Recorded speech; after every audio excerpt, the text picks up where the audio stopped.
여러분 안녕하십니까? 자, 경작을 담당하고 있는 경작 짱박사 장성구입니다. 이번 시간에는요, 여러분 공부 열심히 잘하고 계시겠지만 우리 수험 생활이 좀 길다는 걸 아실 겁니다. 그러다 보니까 중간중간에 약간 체력이 떨어지기도 하고 자신감이 상실되기도 합니다. 내가 이 시험을 과연 붙을 수 있을까? 걱정이 앞서기도 하고요. 자, 이럴 때 우리는 좀 그걸 딛고 약간 뭐라고 해야 되나? 다시 일어설 수 있는 힘이 필요한데요. 이번 시간에는 그래서 내가 자신감을 어떻게 좀 회복할 수 있을까? 그래서 사실 언제나 스트레스와 위기 그런 상황이 있겠지만은 건강한 공부 습관을 어떻게 만들 수 있을까? 그거에 대해서 간단하게 한번 생각을 해 보도록 하겠습니다. 먼저 자기 자신의 공부하는 습관을 좀 잘 돌아보셔야 된다. 이런 걸 말씀드리고 싶습니다. 학습 환경을 먼저 좀 잘 점검을 하셔야 됩니다. 내 주위에 공부에 방해되는 여러 가지 요소들이 있지 않은가, 그걸 잘 주변 정리를 하신 다음에 공부를 시작하셔야지, 그렇지 않게 되면요 계속 주변의 유혹에 내가 흔들릴 수밖에 없습니다. 친구들 관계도 좀 약간 정리를 좀 하시고요. 스마트폰이라든가 뭐 인터넷, 유튜브 이런 거 좀 멀리 하시는 게 좋지 않을까 합니다. 요즘 같은 경우는 아시겠지만 인강 수업을 통해서 많이 공부하시잖아요. 그러다 보니까 이 정보의 바다에 빠질 수 있는 유튜브나 인터넷에 약간 유혹에 굉장히 취약합니다. 그렇기 때문에 그런 것들 여러분들 유혹에 넘어가지 않으셔야 되겠고요. 두 번째는 공부 시간을 좀 규칙적으로 가져가셔야 됩니다. 오늘 공부가 좀 잘 된다 해가지고요, 뭐 보통 때보다 한 50% 더 하고요, 막 4~5시간 더 하고, 오늘은 공부가 안 된다 해서 공부 시간이 갑자기 줄고, 이거보다는 규칙적으로 공부하고요, 시간 안배를 잘 하시는 게 사실 합격의 지름길이 아닌가 하는 생각을 해보고요. 그 다음 자신한테 맞는 학습 방법을 찾으세요. 누구 멘토나 다른 사람의 얘기 듣는 것도 좋은데, 그걸 공부하기 전에 자기가 이렇게 조언을 듣고요, 공부를 시작한 다음에는 자기가 생각한 자기한테 맞는 방식을 우직하게 밀고 나가시는 게 제일 좋지 않나 하는 생각이에요.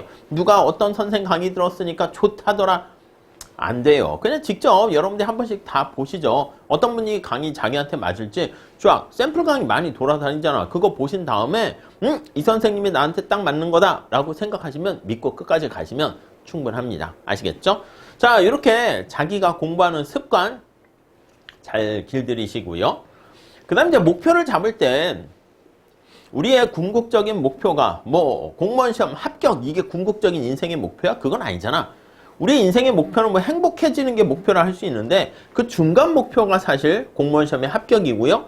또 그 전 단계 더 짧은 중간 목표가 학원을 잘 선택하는 거죠. 잘 선택했겠죠. 공단기 잘 선택하셨을 것 같습니다.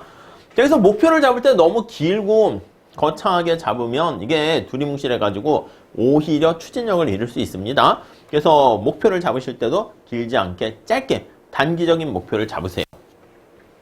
당장 실천 가능한 목표부터 선정하세요. 내가 일주일 동안 뭐뭐뭐 어디까지 공부해야 되겠다. 그 다음에 공부 시간은 어떻게 해야겠다. 그 다음 이제 하루 계획을 잡으시고 오전, 오후, 저녁으로 나눠서 또 짧게. 그래서 매 순간 미션을 내가 완료하게 되면, 컴플리트하게 되면은 그게 모여가지고 나의 최종적인 합격으로 연결이 되겠죠. 그 중간중간에 작은 목표를 세운 다음에 그 미션을 내가 완수했는가를 체크하셔야 됩니다. 그리고 나 자신에 대한 약간 보상을 뭐 주시면 좋지 않을까 생각을 합니다. 체크는 어떻게 하는데, 여러분 어플 같은 거 보면 순 공부 시간을 측정하는 그런 어플도 있잖아요. 일기 쓰십니까? 일기 같은 거 쓰셔야지 나중에 여러분들께서 합격하신 다음에 여러 가지 그 일기 내용이라든가, 뭐 일기를 꼭 종이 일기장에다 쓸 건 아니지. 그러니까 뭐 스케줄표에다가 정리하신 다음에, 그래야 내가 합격한 다음에 난 이렇게 이때는 공부했고 이때 방황했고 등등등 얘기가 떠오르지 않겠습니까? 그래서 매 순간 내가 오늘 해야 할 일을 잘 완수했는가, 그런 것들 잘 체크하시고요. 그 다음에 이제 목표를 정한 다음에 꾸준하게, 우리가 하는 이 시험 공부는요, 뭐 엄청 머리가 스마트하거나 안 됩니다. 그런 분들은 오히려 떨어질 가능성이 많고요. 오히려 그냥 꾸준하게 비가 오나 눈이 오나 다람쥐 쳇바퀴 돌듯이 그렇게 공부하시는 분들이 오히려 지나고 보면은 더 빨리 합격하는 게 많더라라고 볼 수가 있겠습니다. 자, 우선 건강한 생활 리듬, 공부 리듬을 찾는 게 중요합니다. 그러려면 규칙적인 언제나 식습관을 가지시고요. 아유, 오늘은 지금 점심은 그냥 굶어야 되겠어. 공부가 잘 되니까 안 먹고 안 돼요. 그리고 충분한 수면을 또 취하셔야 됩니다. 규칙적인 수면을 취하셔서 뭔가 12시에 자기로 했다, 1시에 자기로 했다, 그러면 그 시간에 가능한 한 주무시고 그 다음에 새벽 몇 시에 일어나야겠다. 그거 잘 지키시는 게 중요하고요. 그리고 이제 규칙적인 운동을 통해서 우리가 간편하게 스트레칭 하는 걸 중심으로 해가지고요. 걷기, 계단 오르기 등등을 통해서 체력을 키우시는 것도 중요하다. 이렇게 말씀드리고 싶습니다. 그리고 언제나 마인드가 나는 할 수 있다라는 긍정적인 마음가짐이 되게 중요합니다. 중간중간에 불안함 이런 것들 그게 다 스트레스가 되니까 이런 스트레스를 제거하고요.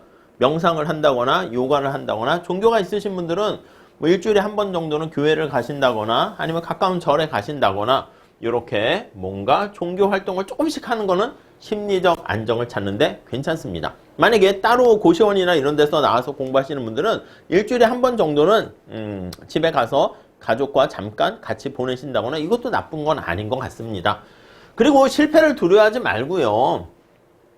내가 열심히 했는데 실패했다? 그럴 수 있습니다. 실패 가능성이 훨씬 높기 때문에. 근데 열심히 했다는 전제 하에서 그 다음에 다시 또 도전하게 되면 합격 가능성이 훨씬 높게 되겠죠. 아니 여러분 생각해봐. 내가 어떤 대학을 다니고 있는 상황에서 수강 신청을 하려고 해. 미시경장을 들으려고 해. 근데 거기는 재수강생들이 많대. 겁나요? 아이 그건 모르지. 이 재수강생들이 빡세게 공부를 열심히 했는데 갑자기 시험 당일날 전날 몸이 아파서 시험을 잘 못 봤다. 실력 있는 사람들의 재수강생들이니까 그때는 학점 받기가 쉽지 않겠지. 근데 재수강생들은 재수강생들인데 중간고사 수업 제대로 안 듣다가 중간고사를 못 봤어. 망쳤어. 그래가지고 기말고사도 그냥 어차피 망칠 거니까 망쳤어. 그럼 이 친구는 말이 재수강생이지 초수강생보다도 오히려 그냥 어깨에 내가 공부한 적이 있어 이러니까 공부도 제대로 안 했겠지만 그런 마음가짐이 있는 재수강생들이 모여있는 반이다? 그거는 오히려 더 학점 받기가 쉽겠죠. 그러니까 우리가 실패를 했는데 거기서 내가 열심히 해서 교훈을 얻게 되는 경우에만 그 실패 자체가 의미가 있게 됩니다. 그 다음에 이제 타인의 격려 받기. 그러게요. 이건 뭐 타인의 격려를 받으면 좋은데 이게 쉽지는 않습니다. 그리고 스스로 내적 동기를 찾으시는 게 개인적으로는 더 낫지 않을까 하는 생각을 해요. 외부에서 야 너는 뭐 소중한 존재이고 넌 잘할 수 있고 백날 그렇게 하는 게 나한테 무슨 도움이 됩니까? 막상 자신감은 자기 스스로 자신감의 자자가 스스로 자자 아니겠습니까? 자기 스스로 만들어가는 거다. 그럼 어떻게 스스로 만듭니까? 공부를 열심히 하게 되면 자신감이 계속 올라가겠죠. 전문가의 조언 구하기. 아니 학원에 많은 상담하시는 선생님들이나 직원분들이나 담당하는 교수님들에게 선생님들에게 자문을 구하는 게 좋지 않을까 하고요. 뭐 개인적인 과외 선생님이라고 하는 거는 요 같은 거야. 학원에 있는 직원분들이나 선생님들에게 조언을 구하거나 아니면 선배, 합격한 선배가 있거나 내가 생각할 때 멘토가 되는 사람이 있으면 그 멘토에게 자문을 구해서 자문이라기보다는 약간 위로라 할 수가 있긴 하겠죠. 이렇게 대화를 하시거나 아니면 열심히 공부하는 내가 봤을 때 같은 수험생이지만 리스펙트 할 만한 수험생이 있으면 그 수험생과 같이 공부를 하거나 대화를 나누다 보면 또 어느 정도 해결이 되지 않을까 합니다. 뭐 주변 사람들 이렇게 많은데 가족들과는 사실 좀 그렇습니다. 가족들이 여러분들의 공부하는 상황을 그렇게까지 이해를 해주긴 그렇고 친구 약간 뭐라고 할까? 공부하는 친구는 모르겠지만 밖에서 그냥 있는 친구들은 아이고 너 안 됐다. 시험 공부하니 힘들지. 이렇게 위로인데 큰 도움은 안 돼요. 뭐 선생님이라든가 여기서 멘토는 꼭 진짜 멘토라기보다는 수험생 중에서 같이 내가 존경할 만한 수험생 동호회? 이건 좀 그렇고 그러니까 일반적으로 이렇게 표현을 했는데 여러분 가까운 데서 서로 대화 나누고 서로 뭔가 힘을 얻을 수 있는 사람을 찾으시면 그것도 괜찮지 않을까 하는 생각을 해봅니다.